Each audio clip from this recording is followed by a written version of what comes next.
Welcome everyone to the 5th episode of Life in the City podcast by Star Media Group. We are back again today. I'm your host Aida Ahmad, and with me is my co-host Farid Wahab. Hi everyone, it's a pleasure to be here again as always, and we are here with another pressing topic today. Aida, what are we talking about today? Yes, today will be interesting, and we are discussing the much talked about topic at the moment, which is cyberbullying. And joining us today is our colleague Wani Muthiah, one of our senior journalists who has written about this topic several times in her Citicism column, which is a weekly column in Star Metro. Welcome to our podcast, Wani. Thank you, both of you. Thank you for having me. Yes. Please tell us about this serious issue that's plaguing our society today. You see, currently the main problem is that people are able to go faceless onto social media and to carry out the dastardly act of bullying, The problem is nothing can be done because nobody knows who they are. Right. So, one of the things I think that's part of this problem is there's no clear definition of cyberbullying. Right? And there are no existing legal provisions specifically to tackle cyberbullying cases in Malaysia, which makes it imperative for a new law to address it. I think this is what's been going on right now, right? Yes. Okay. So besides having a new law to address cyberbullying, I think it is very important for a clear definition of cyberbullying to be also formulated. Unless this is done, there will be instances where wrongdoers will be hiding behind this cyberbullying thing, Correct. Especially when they are called out for something that they have done, and they will cry, "Oh, I'm being cyberbullied." Let me give you an example. I do animal rescue. And there are a lot of perpetrators, who abuse animals, their pets and also street animals. So how do we tackle this? What we do, if we have videos and photographs and all that, we put it up on social media. And this is how we gather people to lodge mass reports at the Veterinary Services Department's website. Because one of the requirements is that we attach a photo or a picture or a video with our complaint. So will this also be considered cyberbullying? Right. Like recently we had this case of this woman who was a hoarder, and every time poodles are found, she will reach out and say, I can give this poodle a home. So, and she lives in a PPR flat, and she had dozens of poodles. Right. And in the photo, we noticed that two of the poodles had the mouths taped. Right. That is a act of cruelty, sheer cruelty. Yeah. So we put up the picture and we told, without exactly saying where she lived, and we also uploaded her Facebook profile, asking people to lodge complaints, as well as urging them to not give her any more poodles in case she offers to adopt. So someone came up and said, "Oh, this is doxing, So there has to be clear definition. This is definitely not cyberbullying, because we are alerting the public to not give this person any more dogs, if she wants to, because she's already hoarding dozens in a PPR flat. Yeah, so clearly there's a grey area here, and like we said, there's no definition. Currently, the only laws available are the Communications and Multimedia Act, Penal Code, Defamation Act, and the Minor Offences Act. Now, we are all aware of what happened just this last month, a recent case where a young social media influencer died by suicide after being bullied on the TikTok platform. Now, the outcome of these recent cases here was shocking, wasn't it? Last month we saw two people who were charged in the lower courts for communication offences against this social media influencer, which led to her taking her own life, unfortunately. One of them posted lewd comments and was charged under Section 233 of the Communications and Multimedia Act. which carries a fine of 50,000 ringgit or imprisonment, and the second charge for posting lewd comments with the intention to outrage the modesty of the late influencer's mother under Section 509 of the Penal Code, which provides for imprisonment of up to 5 years or a fine or both. Now, the other person was fined 100 ringgit in default of 7 days imprisonment for deliberately uttering vulgarities with the intention to incite anger through her social media account. Now, she was charged under Section 14 of the Minor Offences Act, which provides a maximum fine of 100 ringgit. Now, she paid the fine. However, after that, there was a big backlash by the public who said the punishment was maybe like a slap on the wrist. Now, obviously, this is based on what one lawyer said as he held a watching brief in court for the late influencer's family. Because the victim, he said, because the victim had already passed away and cannot testify in court regarding the magnitude of the obscenities hurled at her, the police could not forward more serious charges against the bullies. I guess we can all agree that these penalties are this is what the lawyer said, insufficient to deter the perpetrators. Now, in a Star special report which came out yesterday on cyberbullying titled "They Said They Were Going to Kill Me," the rise of the digital age has introduced a more pervasive and relentless form of such behavior. And digital spaces enable and encourage people to conceal themselves, like what you said earlier, Wani, behind a mask of anonymity, creating a perfect environment for cyberbullies. Now, just for context, it was reported that in February, the MCMC recorded about 3,200 complaints related to cyberbullying, but the number of unheard victims could be higher. A WHO study spanning 44 countries stated that 16% of children aged 11 to 15 reported being cyberbullied in 2022, and this is an increase from 13% in 2018.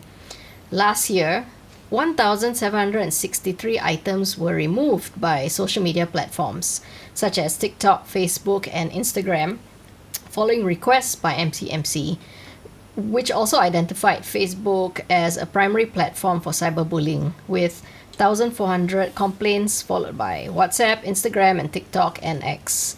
Now, the largest number of complaints reported last year were from individuals aged between the 13 and 40. Notably, 51% were females. Also, a study by the Malaysian Mental Health Association found that at least 20% of youth suicides in recent years were linked to cyberbullying. This is some shocking statistics, Farid. Yes, Aida. And thank you for the very comprehensive rundown. I think we can all agree that cyberbullying is an incredibly huge topic, and it is something that we come across every day because we all are on social media platforms. So what we will do today to help our listeners better understand or better frame the topic we're talking about, we'll be breaking down to this discussion into several parts. And we hopefully it will help our listeners to better follow what the discussion today, Aida. Yeah, maybe let's start with you, Wani. What constitutes cyberbullying?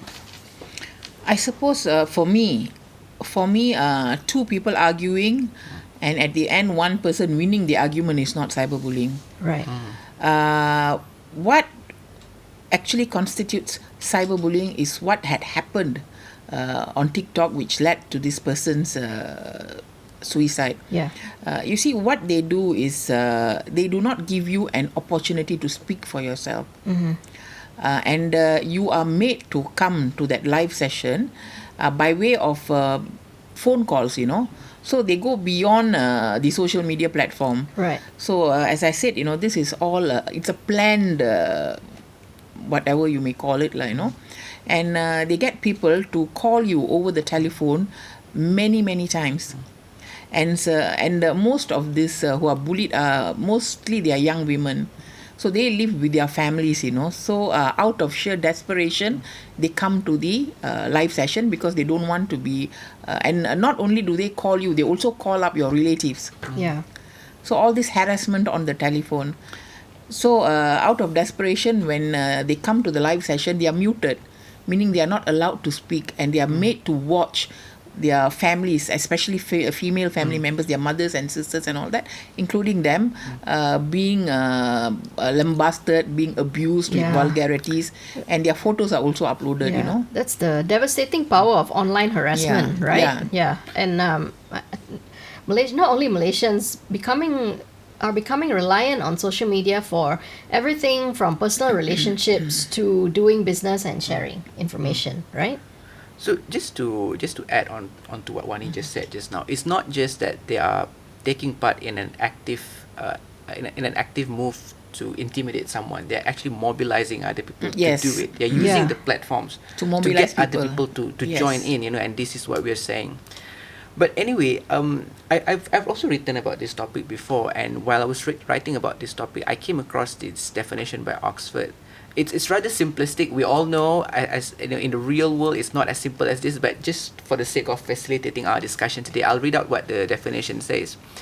It says that cyberbullying is the use of electronic communication to bully a person, typically by sending messages of an intimidating or threatening nature. But if you're going by what the example Wani just gave, it's more than that. They're actually it is more getting than that. so many people involved in it. Yeah. And Malaysia also had 2 suicide cases of cyberbullying victims involving school children, reported in 2019 and 2020.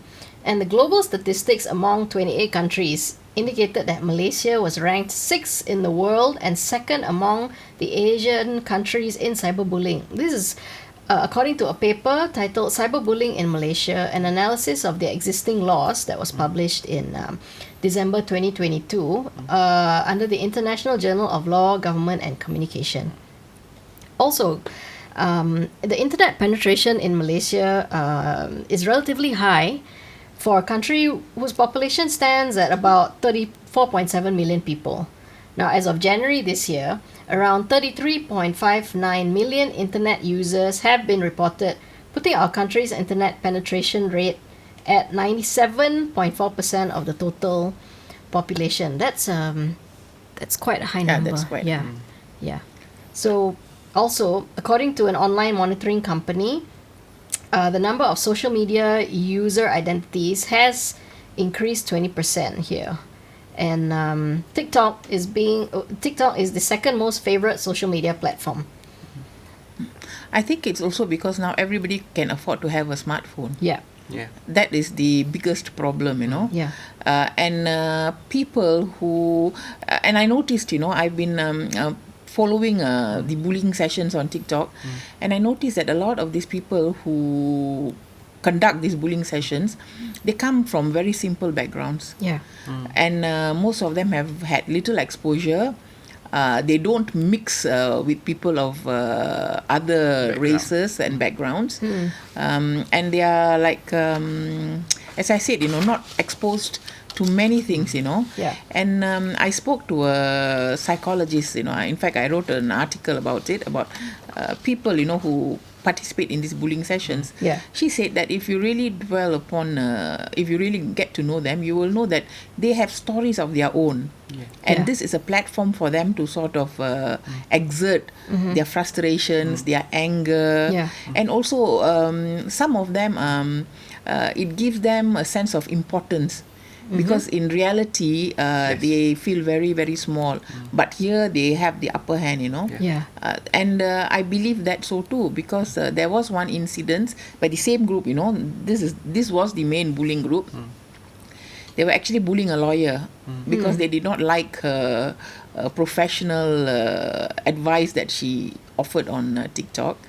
And when they were doing it, one of the bullies actually said, "Oh, I'm also educated. I worked in a bank, and you know, and I studied this and that." So he was like enforcing the fact that he was educated, you know. And I saw a lot of low self-esteem. Right. Yes. A projection of low self-esteem there. So a lot of them are like that. And as journalists, Wani and Farid, I think we can all agree that we often get cyberbullied as well, because people sometimes don't like what we write, right? So cyberbullying victims not only comprise children, but adults could also become victims, such as during general election campaigns, many politicians, artists, and even social activists, right, were abused with vulgar language via social media. Yeah, as an example, I wrote an article in 1995, and there was this person who was displeased with that article. He still sends me emails, lambasting me. It's been how many years now? Wow. My former boss, June Wong, and I still get emails from him. So initially it was really intense, So at that time, of course, we did not have all these social media platforms. So it was via email. So you had the choice whether to read his email or not. But he's still sending us emails, Wow, okay. Nowadays, the articles we post, they are available on Facebook, available on social media platforms. So when people put up a negative comment, it's not only available to us, other people can also see that comment. So Wani, maybe you can give us a bit more, offer us a bit more of your insight. In your opinion, how does cyberbullying differ from traditional bullying? As I said, traditional bullying, when you say traditional bullying, are you talking about two people confronting each other face to face? It could be in a classroom. Could be like... You see, I feel it constitutes bullying when the other person is not able to defend himself. See, in face-to-face bullying and all that, of course, this person can defend himself. If he chooses not to defend himself, there will be others, who can come and confront this person and say, hey, you are bullying, stop it and all that. And you can also initiate action, those in the position to initiate action can do so. In the old traditional email bullying, it's your choice. You can just delete the email. Correct. So the main difference is between cyberbullying and traditional bullying is the platform used, right? The scope and reach, as in 24/7, like cyberbullying can happen anytime, anywhere, or a specific time and place, which goes back to probably what we all experience in the schoolyard, being bullied when we were kids. I came across this one screen. I think it was a quote that quotes people share on social media, and I came across this quote, and I found it quite interesting. I don't know who said it initially, but it read something like this: people are getting too comfortable saying things without getting punched in the face. So I think it's the point is this. For me, cyberbullying is this. Think about it this way. If what you're saying, if what you plan on saying, would you say that in real life? If you would not, chances are that's probably a form of cyberbullying. So best to keep that comment to yourself. Because the screen is the protector, right? You can bark all you want. That's very interesting, because the person who was charged and fined 100 ringgit, earlier, this was months and months ago, the same group was cyberbullying what you call a social media entrepreneur who had disabled the child, and the child has now passed away. So they were cyberbullying her, putting up her photos and her daughter's pictures, her mother's photos and so on. But this woman is a tough cookie, she fought back. They even deleted her account, which she had hundreds of thousands of followers in which she sold her products. They reported her account? Yeah, they reported her account. Mass report, they do that as well. So this lady had a chance to meet this person. The person was fined 100 ringgit to meet her face to face. And she says, in real life, she's not that aggressive. Right. She was not. She's very aggressive on social media. So she said, no, real life, she was not aggressive at all. So this is the double identity they probably lead. So on that note, what are the different forms of cyberbullying? There's harassment, there's doxing. What else is there? I found something interesting. Exclusion. The act of leaving someone out of a situation deliberately. For example, a teenager being left out of message threads or group conversations that involve mutual friends. Now, back then, before social media, we were just ousted, right? Now, I have friends who are parents to young children, and this is happening so often, right? Yes. I think doxing is very common. I recently, I think just as early as last year, decided to get on X to have an account on X, and every day I would come across people posting other people's accounts, other people's photos, and saying this and that. And for me, the danger with that is that even though you think you're justified, I mean, it's nice to be when you are on the moral high horse, but what happens when you're on the receiving end of that? Anybody can come up with a post and claim, oh, this person has done this and that, and and before you could even defend yourself, you could be sleeping at the time when that post was made, and you could wake up 8 hours later to find your name has been smeared online. And so how are you going to clear your name then? So by then the damage has been done. So I think doxing is a real concern, a real threat. I think people are turning into online vigilantes, taking matters into their own hands and saying, I don't agree with this person, I'm going to share his profile, their profile, and then I'm going to get my followers to chastise this person. I think doxing is a real problem based on my personal experience. How about you, Wani? As I said, it also depends lah. If they are motiveless villains, that means they are doing this without any motive, simply because they don't like the way the person looks, or they don't like the person lah, for any particular reason or whatever, then I think it's dangerous. But as I said, in certain circumstances, like in our animal rescue and all that, we are forced to expose that person that way. Otherwise, like for instance, recently somebody was trashing his husky in his apartment, and somebody living across from him actually videoed it, and it was put up on social media, and I think some people could tell who he was. So that is necessary, that is necessary to push the authorities to act, because all of us know that when it comes to animal welfare and all that, the authorities are very, very slow. So what constitutes doxing? I think under certain circumstances there is no choice, it has to be done. But when somebody is called out and their particulars are put out for no apparent reason, just for the purpose of bullying, then it becomes a very serious problem. Just because you disagree with someone. You disagree with somebody. Yeah, I think that's a nice way of putting it. Yeah. In fact, I on TikTok, and I've had this account for a very long time, but I have just started using it the last few months, and within weeks I got tangled up with this crowd, and they did, say things like what I was suspended by my employer. And all that, which was untrue, like, do you all remember being suspended? So, no, being suspended and Touch all it, that. no. So that went around. But so it was up to me whether I wanted to counter it or I did not want to. But I didn't, because they say I was suspended, but then my bylines are coming out. Yeah. Sometimes continuously. Sometimes it can be a bit too much. People say, if it's not true, you should deny it. But if people hurl 10,000 allegations at me a day, I can't be spending my 24 hours just denying things. Sometimes it's just best to tune it out and say, you know what, you're not worth it. And we question how widespread exactly is cyberbullying in Malaysia. According to another paper under the Journal of Cybersecurity in 2021.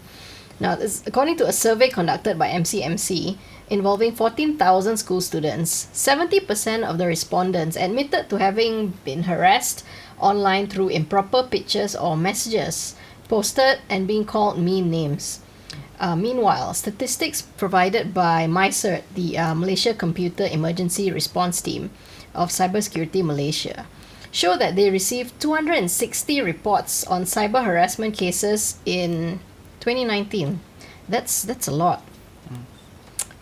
And another case involving someone taking their own life, a 16-year-old teenager who died by suicide after her Instagram followers voted in a poll that she should pass away. Apparently on May 13, 2019, this girl jumped to her death from a third-floor apartment in Sarawak. She posted on Instagram an Instagram story earlier asking her followers to choose whether she should live or die. This is dark, Wani. And the problem is what you mentioned earlier. There could be fake accounts, right? And so how do we find these people? That's the question. The question is whether MCMC can identify them quickly enough. And there must be some kind of a mechanism put in place. In cases of extreme cyberbullying, the victim or those who want to help the victim should be able to reach out to a particular agency, or they should have some online like how some departments have online complaints mechanism and all that, for you to complain with evidence, like what happened to Rajeshwari on TikTok. Many of these people were faceless, so you don't even know who they are, and they use multiple accounts. Right. So we now need a quick mechanism to trace them, perhaps through their IP addresses. And now, even after these people have been arrested and charged and fined, new groups are also coming up on TikTok. It's just spawning, right? They don't seem to be able to understand that what they are doing is wrong. And currently, there is this person who is doing what those arrested people did. It's a continuance. And it makes me think that because they are simple people, they don't understand the gravity of the situation. So that is why they are going on and on and on. I can't help, Aida, as you were reading out the facts, that it sounds to me like a lot of people who became victims were female. At least disproportionate number of victims are female. So, which speaking of demographics, which groups are we tend to become victims the most, in your opinion? This is what I found, Farid, on Meltwater. The most significant reach is among younger populations, namely between the ages of 25 and 34, with 17.9% male and 15% female in this group of users. Close behind are the 18 to 24-year-olds, with men making up 11% of the percentage, and women 12.9%. I think we can safely say, Wani, I mean, we see a lot of youths being targeted, and because based on these statistics, the possibility of influencing them is really high, right? And following that, there is some notable participation among the 35 to 44 age group.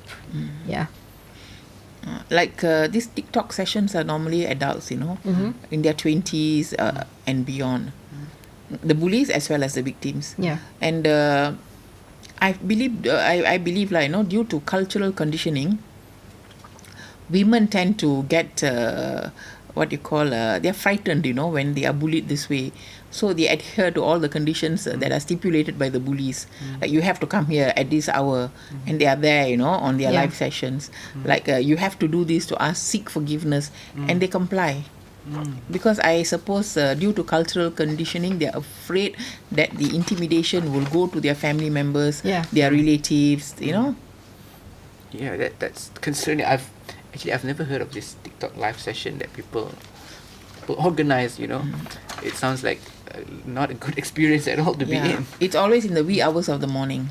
That's right. Okay, I'm not surprised that women tend to become tend to form a disproportionate number of victims. I think that I don't want to say patriarchy, but I definitely think that plays into it. I think people tend to see women as more submissive, and therefore easier targets to become cyberbullies, to be bullied on online platforms.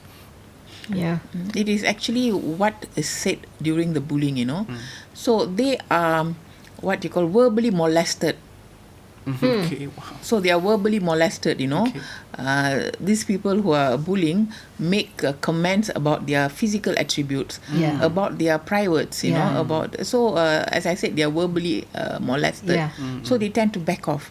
And women become easy targets because women get easily intimidated when such an attack is leveled on them, I don't think women are the only one. I think as a Men man, too, if someone said those things about me, I'll probably crumble too. So I mean, clearly cyberbullying affects people's self-esteem and mental health. I mean, the thing is, what we mentioned earlier, without knowing who the perpetrator is and the absence of direct contact, there will be a greater effect on the victim's emotional stress and their thoughts. What do you guys think? Yeah, definitely. because you don't know who this faceless person is, you know. Yeah. He could be somebody. So of course, I'm sure in many cases, minds would have been racing, you know. Is this person somebody that I know? Yeah. Is this person who has a grudge against me? Yeah.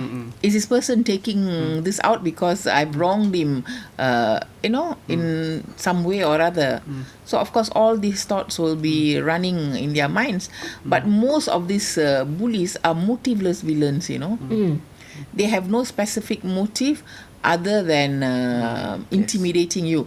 But what I was told that this particular group are also they can be paid to intimidate somebody. Paid? Yeah, they can be paid, you know. So they are like what you call cyberbully assassins. Right. They assassinate your character. They can be paid to do so.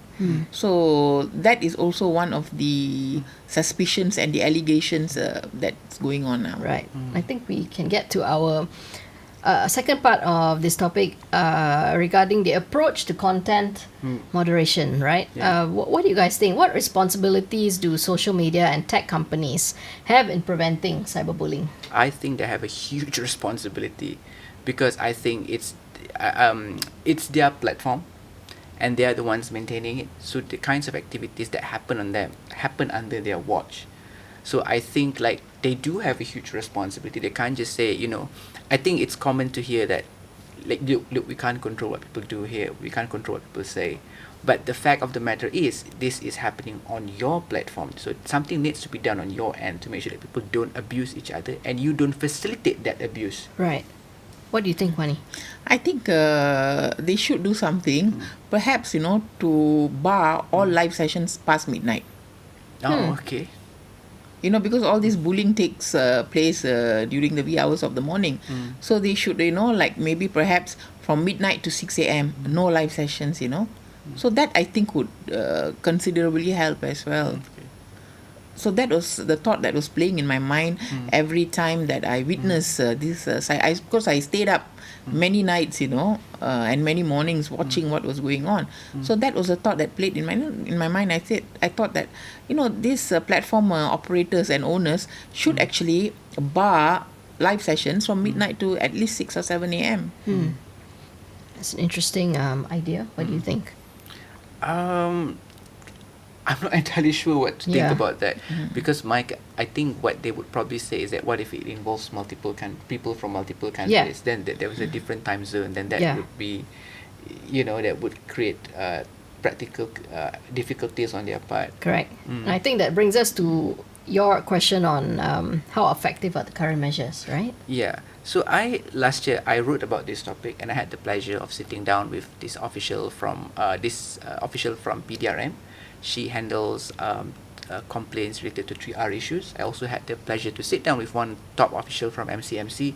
So the thing they told me is that when you become victims, the first thing you have to do is that you have to, number one, you have to take the screenshot, the links, and then they will PDRM will forward that report to the MCMC. They'll produce the timestamp, then they see what they can do from there. But I think there's another sinister aspect here that I think a lot of content moderation approach by social media platforms are failing to grasp.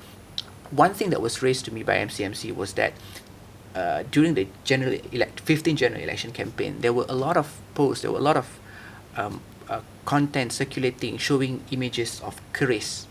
You know, so some people of course reported this content, but they did not get taken down, because in the eyes of these platforms, these are just images of an object. Yeah. But to the Malaysian public, they carried a certain insinuation, they carried a certain connotation, which I think these social media platforms failed to grasp, failed to understand. So they did not remove this content.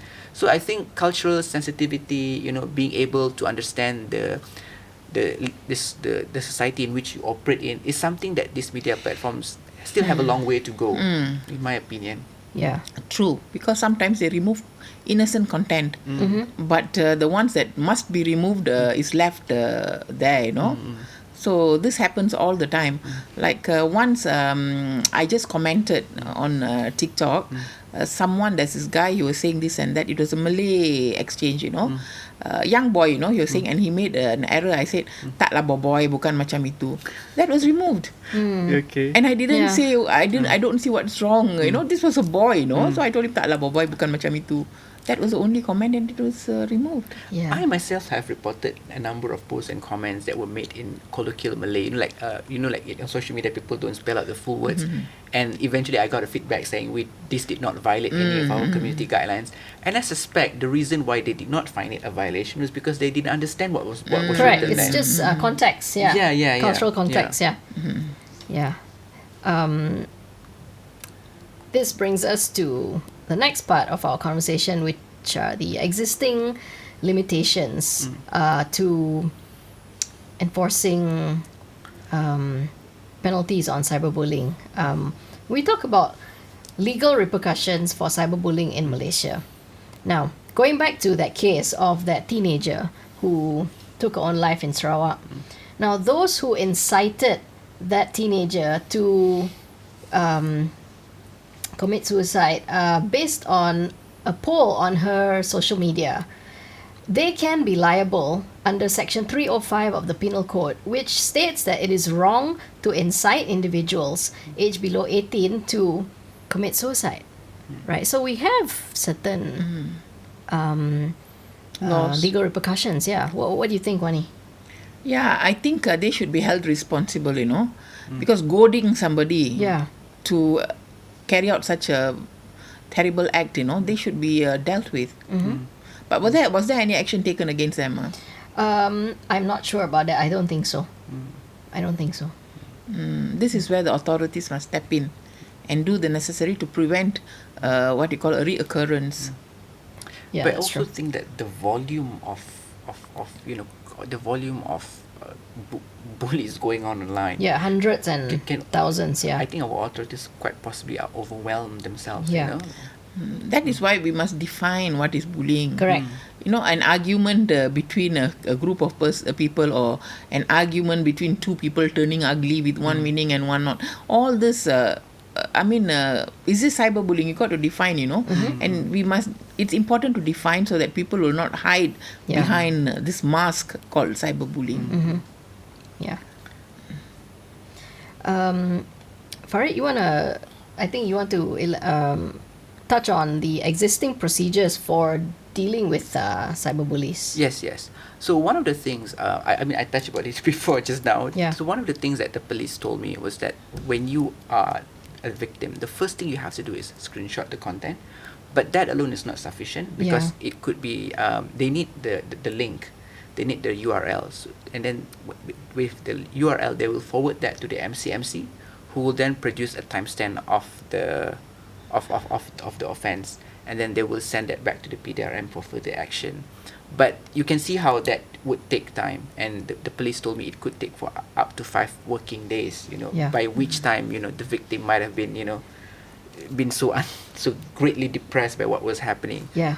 So I think the existing procedure, I can understand the procedure, but I can see how, it might not be adequate to deal with the issue at hand. Yeah, that's right. And on July 24th, our digital minister, Govind Singh, said a special committee, including the Communications Ministry, Home Ministry, the Digital Ministry, and the Legal Affairs Division of the Prime Minister's Department, Law and Institutional Reform, has been formed to thoroughly review the Penal Code to combat cyberbullying, with amendments expected to be tabled in Parliament in October.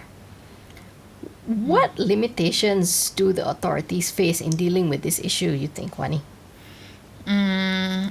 I won't really be able to tell you, because I do not know what they are capable of and what they are not capable of, Yeah. So I suppose they will have to come up with a new formulation or whatever that is required. That's right. And I think you you touched on how MCMC is a national body which probably has limited control on international platforms. Yes, I think that this is a point that a lot of Malaysians miss. I think people are under the impression that MCMC can take down content. Actually, well, to my understanding, unless I'm wrong, they can't. They can request for certain content to be removed, But again, that will have to go through these platforms' own filtration system, and that can take time. So MCMC doesn't actually have any control over these platforms. They can request, but doesn't mean that they can take down. They don't have that authority. They are not the one who maintain the platforms. I think this is a point that people in Malaysia need to understand. Yeah. And not only that, I think the new proposal to license them is very good, because in that event, in the event that something happens, I think the Malaysian government will have the what you call authority to maybe impose some kind of a sanction or a fine or some kind of a penalty, So I think that is a very, very good move. I don't see anything else that can be used to actually counter this social phenomenon of cyberbullying on social media. Right. So it's a very, very new thing, social media thing is also interaction and all that is also very new. Yep. So I think even the authorities are not really ready, at this point of time. We circle back to that because we definitely want to talk about that a bit more. Yeah. But now, for now, I think we want to shift our attention a little bit to the kind of support and help that victims can get if they find themselves in this situation. Yeah. Maybe Wani and Aida can chime in. Aida, I understand you know someone. Yes. Or friend of a friend who has been a victim of a cyberbullying before. How can families and friends identify the signs and help them? Well, I have come across friends who are parents to teenagers who have been victims of cyberbullying. I think the signs that they can see are emotional distress, sudden mood swings, increased anxiety they can see with their children, low self-esteem is one of them, and then withdrawal. They have this decrease in social interactions, they become isolated, and they avoid activities that they used to enjoy. Another thing would be changes in sleep patterns or eating patterns. They have lack of appetite, they can't sleep. And another one is decline in academic performance. They have lost interest in school, their grades are falling. And another one is a secretive online behavior. They are on their device 24/7. They avoid conversations of what they're doing online. And the other one is excessive device use, from what I've been told. Yeah.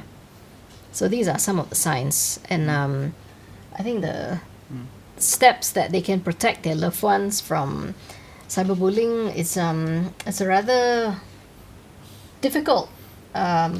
Difficult. I would say.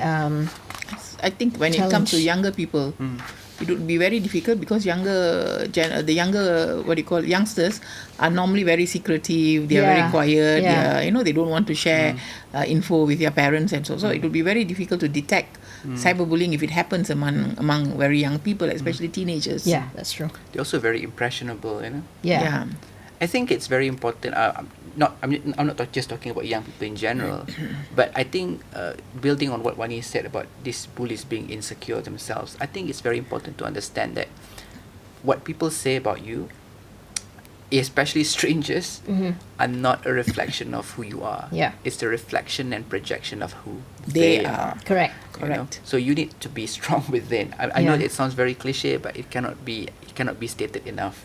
Yeah, it is true. Yeah. It is true. It's a reflection of who they are, the insecurities that they feel, the low self-esteem, and simply what they would have, their life experiences, which has prompted them to become such. Yeah, and it's very tempting to retaliate when someone is saying nasty things about you, like they're challenging you, and you want to retaliate, but this is where we need to think 10 times, 20 times before we say anything incriminating. There was this one quote I came across. Again, I did not know who said it, but I found it very interesting. It said, "You should not take advice or criticisms from people that you would not take advice from." Yes. So Correct. so they can say whatever they want. If you don't take advice from these people, then why would you take their criticisms? But I suppose in some cases, the criticisms are a bit too much. Yes. Like after this incident happened and after the articles and all that came out, some people have been messaging me seeking help because they were bullied by the same group of people. I see. So one lady said she has been made 13 police reports. Wow. Whoa, okay. 13 police reports because they were trashing her reputation, terribly. And one of the aggressors is a woman.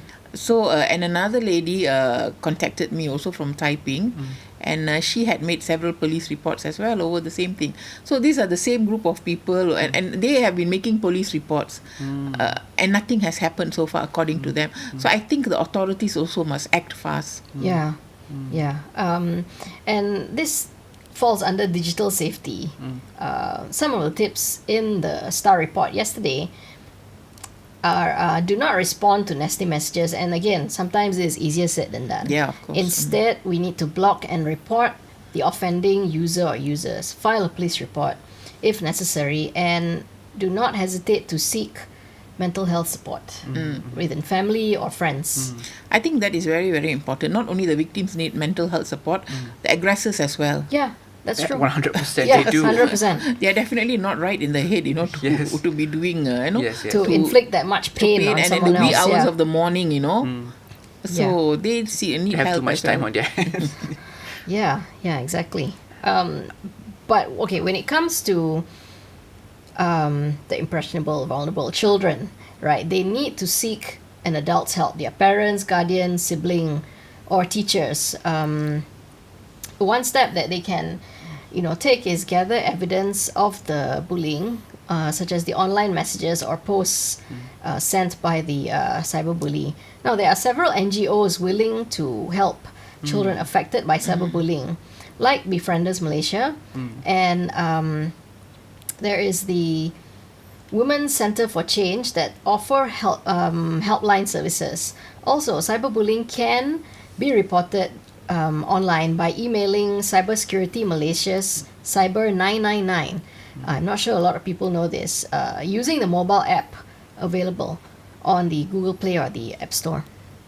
Okay, since you have mentioned children, it brings to mind of an incident. The same group, the man who has been arrested and charged and all that. There was one day where they caught two young boys, 16-year-olds, on TikTok. So they were like going from group. They're just being naughty, they were just being naughty children. So these boys were hauled up, and these boys were literally begging, please, don't tell our parents and all that. And this guy actually made some lewd remarks against these children, and he also, as punishment, he wanted them to do something nasty. But another guy who was also sitting on the, who was also participating in the cyberbullying, said, no, you don't do that. You just slap each other. Oh dear. And they did, and the boys did that, So I hope, this has been, there are screen recordings of this incident. And I think this screen recording has been sent to the relevant people. So I think they should take the necessary action because, bullying children, leveling lewd, abusive language against them, and also proposing that they do something nasty. Yeah. And then at the end, telling them to smack each other and all that. I think that is inexcusable. Yeah, of course. You see, this is why I always maintain, I know it's unpopular, I always maintain that parents should not, number one, allow their children access to the internet, at least until they reach a certain age, maybe 17, 18. And then children should not be on social media because, I recently installed an app. It's an app where you get to chat with random people. They will partner you with random strangers, and you can just video chat with that person. Normally I come across groups of university students, and we will have nice pointless discussion just about anything.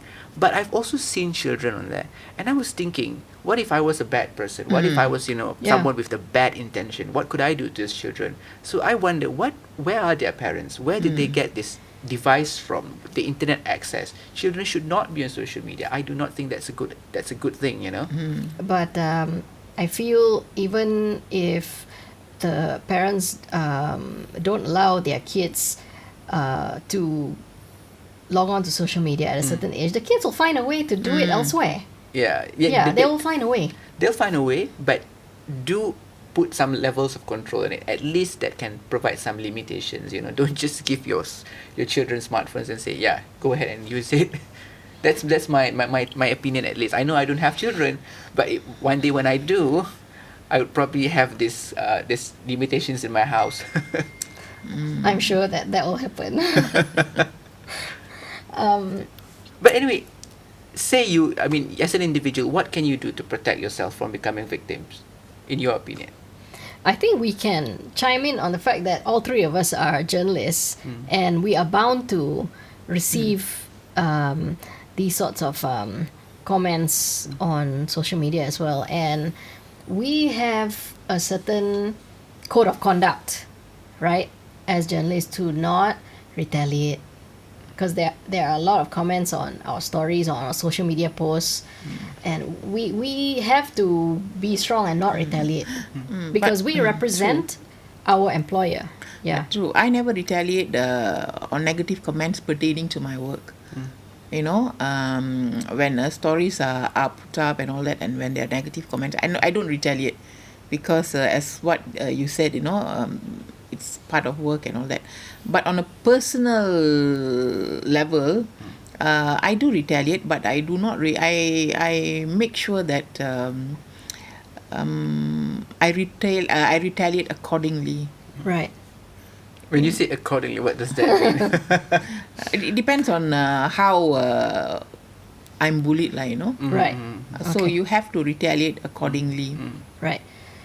Well, we've come to the final part of our conversation today regarding the upcoming legislation. The government on the government's plans to require social media platforms to obtain a license. I have a few questions about this, especially on the implementation challenges, right? I think there needs to be a thorough examination on the practical challenges of implementing the licensing framework. How will the government ensure compliance, for one, and what resources are needed for effective oversight? That's a very good question. So I'm also wondering whether in order for compliance as well as to have control, a certain aspect of the social media platforms be curtailed. Yeah. Can they have it as what it is now, or will they have to remodel it, to fit into this new scheme of things? Yeah. Personally, I think of course the details will need to be ironed out, but on a principle level, this is something I think should have been done a long time ago. It's long overdue, because I feel like these social media platforms, they operate they operate globally, so they extend beyond our borders.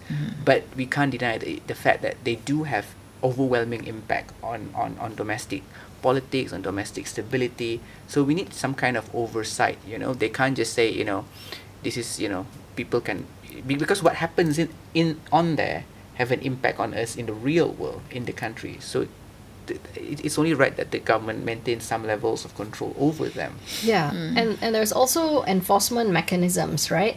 How will the government enforce the licensing regulations, and what penalties will be imposed for non-compliance?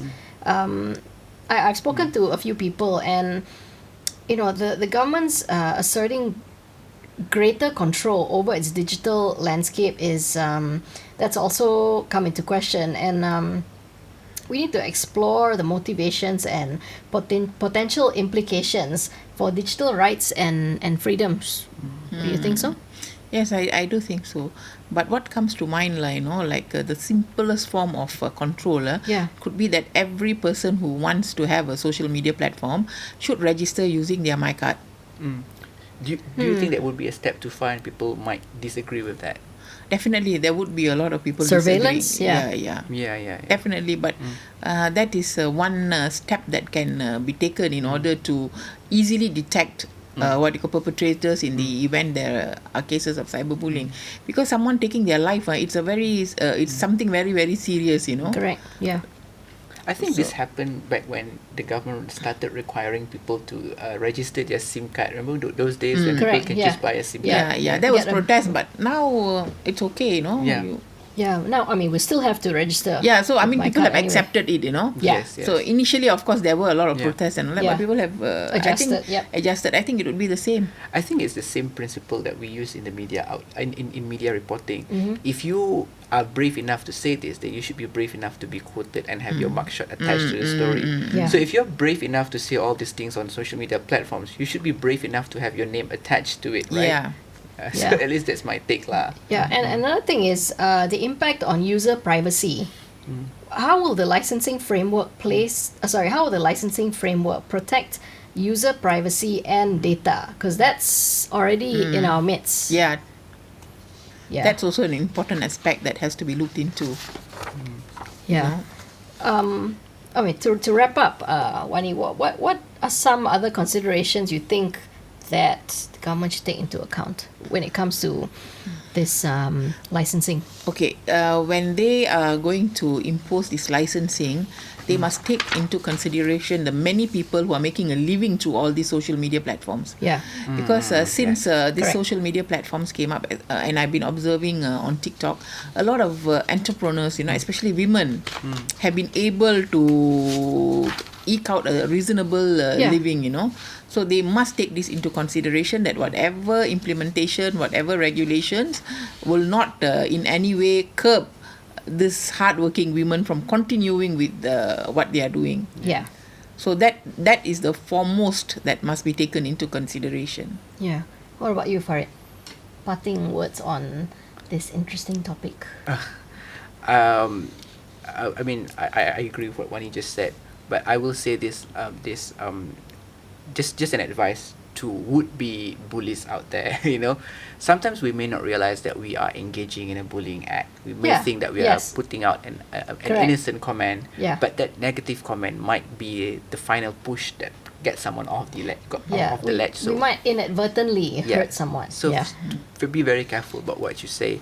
Before you say something, before you want to be outraged at something, take a step back and probably, go for some coffee, go for some walk, pet some cat, touch the grass, and then come back and say, do I really have to make this comment? In 30 minutes from now, will I really care about this? If the answer is no, chances are you don't have Probably to put out not. that comment. Yeah. Yeah. Well, this has been an engaging session. Thank you, Wani, for your insights. Yes. Thank you for having me. Yes. Thank you, everyone, for watching. We will be back in our fortnightly episode, and you can catch the Life and City podcast on www.thestar.com.my. And leave a comment, and please do not bully us. Thank you, Wani.